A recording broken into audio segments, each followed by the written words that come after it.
everyone, welcome to Module 2, Teaching Speaking. All right, so let's take a look at what we got here. So with our introduction, it says here, when we think about teaching speaking and making speaking activities, we should think about the following questions. Okay, so we got a lot of questions here. First one is, what is successful oral fluency practice? So what is that all about? What should we base speaking activities on? What are discussion activities and what are some examples? So we'll take a look at some. What are some other types of spoken interaction besides just the previous one? And what about role-playing activities? And lastly, how do we conduct oral tests as well, right?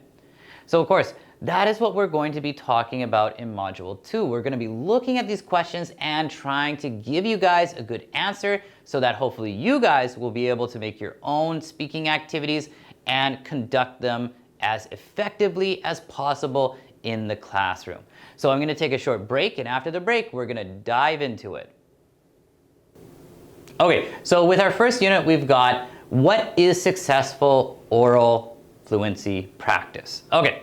So let's take a look here, guys. It says when we think of all the 4 skills, right? So think of the 4 skills: reading, writing, listening, and speaking.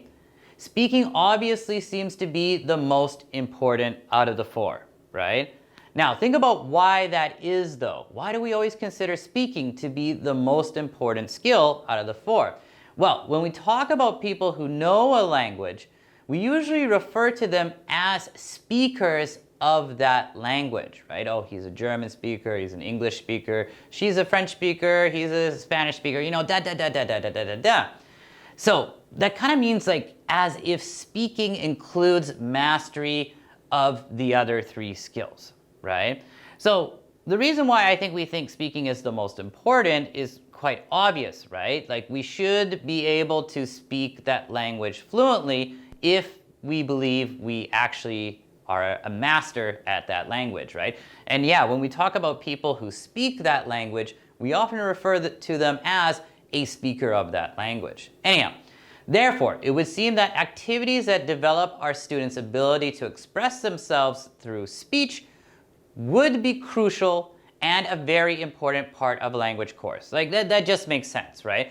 Like speaking obviously seems to be the most important skill, so when we create an English course, you would think that making good speaking activities would be really, really important, right? It would be critical. That being said, it can be difficult to design and organize speaking activities, right? You might think like, oh, like speaking activities, that should be easy, right? I'll just give the students a topic and I'll put them in groups and they can just go ahead, right?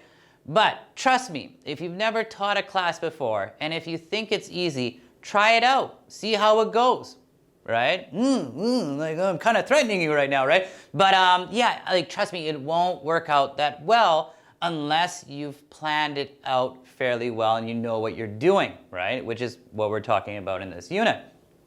Now it says here, in some ways it can seem more difficult than making, reading, writing, or listening activities, right? You might not have to include as much content as a listening activity, a reading activity, or a writing activity, but is not as easy as you think. Anyhow, in order to make better speaking activities, first we should go over what actually is an effective speaking activity. Okay, now we've come to a question here, guys, and the question is, try to remember a successful speaking activity that either you have administered in the classroom as a teacher or you have taken part in as a student, right? So think back to, I don't know, when you were taking an English class, whether it was in a private academy or maybe back in high school, or if you're a teacher now, think about a speaking activity that you have administered to your students. Now try to think, what were the characteristics of this speaking activity that you believe made it successful? So yeah, you gotta try to think about a time when you were taking part in or you administered a really good speaking activity. And then think a little bit deeper than that. Try to think like, okay, what made that speaking activity successful, right? Now, just to give you a brief idea before we move on further, one of my favorite speaking activities is this one that involves practicing conditionals. And conditionals can always kind of be fun because, you know, you got a lot of if you were a superhero, what power would you have kind of situations, right? And those can be a lot of fun, right? So I remember administering this one to the class and hearing a lot of hilarious responses, right?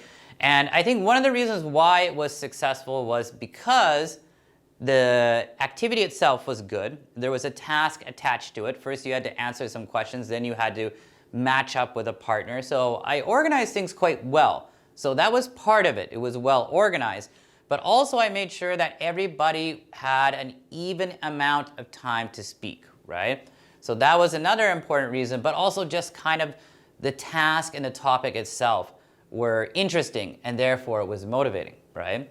But you guys need to think about this yourselves. We'll take a short break, and then after the break, we're gonna take a look at the characteristics of successful speaking activities.